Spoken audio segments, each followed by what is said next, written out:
Hei, Oliver jälle siin. Täna oleme jõudnud fairway peale. Ehk siis see avalöök on õnnestunud keset fairway'd, jube kihvt. Aga nüüd on vaja teha järgmine löök sinna lipu suunda, mis antud juhul on siin circa 130 meetrit ja selleks kasutame me rauakeppi. Kuidas võtta nüüd rauakepiga selline hea ja neutraalne asend? Miks ma ütlen neutraalne? Mulle meeldib alati öelda seda, et sinu algasend näitab ära, milline tuleb sinu golfilöök.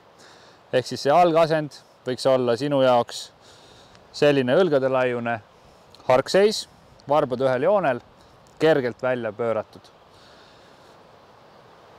Sirge seljaga kummardad ette ja lased käed siia varvast ette rippuma. Ja see ongi seesama algasendi koht, kus ma võtan kepist kinni ja tunnen, et mu keha on maksimaalselt pehme.